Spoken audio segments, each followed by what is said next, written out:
আমার কথাই তো প্রমাণিত হইল। শহরের ওই বড় লোক ছেলের সাথেই তোমার বাপে তোমার বিয়ে ঠিক করবে। দেখতে সুন্দরী, আমার বাপেরও যথেষ্ট টাকা পয়সা আছে। নিশ্চয়ই তুই বড় লোক ছেলে আমাকে বিয়ে করতে অমুক করবে না। তুমি কোনো চিন্তা করো না, যেমনি হোক আমি এই বিয়া ভাইঙ্গা নিব। এই ছোট লোকের মাস্টার লোক এখানে কি করতেছো? আর তুমি খেতে থাক, আমি তো কইতাছি। এই তুমি কি করো? হ্যাঁ, তাই বাড়ির ক্লাস ছোট লোক ফকিরনি গার্মেন্ট বাড়ির জামাই হনের স্বপ্ন দেখতেছো? কোনো যোগ্যতাই তোমার নাই। আর আমি একজন আরেকজনকে অনেক ভালোবাসি। চুপ থাক, ফালতু কথা কইবি না। ভালোবাসো, হ্যাঁ? এই কথা যদি কর্মীর বাপ জানতে পারে তাহলে জানে মেয়েরা ফলাইনি। যাই হোক, আমি কর্মীর বাপে আমি পর্যন্ত এই কথা দেখে দিবি না, কারণ আমি কোনো ঝামেলা চাই না। মনে কর তোর জীবন কর্মীর বাপে না জানায় আমি তোর ভিক্ষা দিতেছি। আজকের পর থেকে আর কর্মীর লগে কোনো প্রকার যোগাযোগ করার চেষ্টাও করবি না। প্রতি যদি পুনরাইছে আল্লাহকে কর্মীর বিয়ে হইবে। আর তুই যদি এই বিয়াতে কোনো প্রকার বাধা দেওয়ার চেষ্টা কর, তোর কপালে খুব দুঃখ আছে। যাও ভাই, তো সাহস কর না। ডাকাত বাড়ি পোলার লগে দেখা করতেছে, বাসে জানলে কি করে? তুই পোলার তো বারবার লাগে তোর মেরে ফেলে, আমার মেরে ফেলে। আমরা কি এমন দোষ করছি? আমরা দুইজন একজন আরেকজনের ভালোবাসি। প্রবাসে কি অন্যায় মা? অন্যায় সম্পর্ক হয় সমানে সমানে। তুই পোলার কিন্তু কোথায় চেয়ারম্যান বাড়ির জামাই হনের, হ্যাঁ? তুই পোলা বড় তোর যোগ্যতারা খান বাড়ির চাকর হনের জামাই হনের যোগ্যতা না। মা, তুমি আশিককে ভালোবাসো।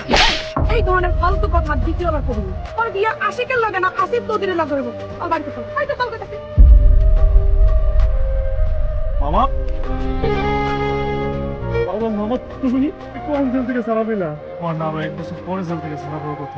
ভালো আচরণ করছিলাম দেখে আর আমাদের সাজার 1 বছর আগে মুক্ত করে দিচ্ছে। ওই তুমি চিনতে পারি তুই কত বড় হয়ে গেছে। আমি যখন জেলে যাই আমি তোর বয়স কত হইব? কি চোদ্দ। কেমন আছো? এই জেলে যাওয়ার পর থেকে পুরোপুরি একলা হয়ে পড়বো। আর পড়াশোনা বন্ধ হয়ে গেল। কতদিন যে না খেয়ে থাকছে মামা, এটার যন্ত্রণায় মানুষের বাড়িতে গেছি কাজের লেগে। বিশ্বাস করো, কেউ আমার কামে না ওই যে তুই ডাকাত বাড়ির পোলা কামে না যাবো না।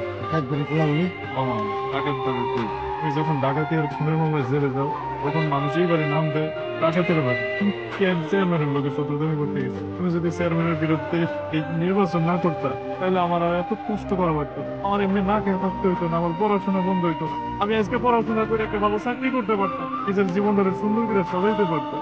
আমি বুক ফুলাইয়া অন্যের বাপের কাছে যাই দিতে পারতাম, কিন্তু অন্যের বিয়ে করতেছে। আমার তুমি চেয়ারম্যানের লোকে শত্রুতামি করতে গেলাম জানো না? যোগা থাকে তুমি সাথে শত্রুতামি করতে নাই। তুমি যদি শত্রুতামি না করতাম তাহলে আজকে আমাদের আর এত ঝামেলায় পড়তেছো না, তোমার জেল করতে হতো না। তুমি অনেক ভুল করছি বাবা। একটা ভুলের কারণে একটা বছর 4 দেওয়ালের মধ্যে কাটাচ্ছি। মা মরার আগে হাতটা আমার হাতে দিয়ে করছিল তাই আমার পোলারে দেখে মানুষের মতন মানুষ করো, লেখাপড়া শিখে।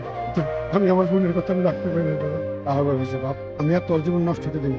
আগামীকাল সকালবেলা রাত তুমি বিয়ে না করে আমি চেয়ারের সাথে কথা বলি। না, কোনো লাভ নেই, তোমার কথা তো মানবই না। চেয়ারম্যান আরো উল্টা পরে বড় লোকের কাছে তুমি যদি বিয়ে দিতেছ। যে মানুষজন পানিতে ডুবে যায় ওই দিকে ফলকুটা পায় যে আত্ম ধরে বাঁচার চেষ্টা করি। আমরা না হয় আর একবার চেষ্টা করুন, তাহলে সকালবেলা ওই ঘাটে যাবো। আচ্ছা, একটু পরে দেখেছি তুমি কিন্তু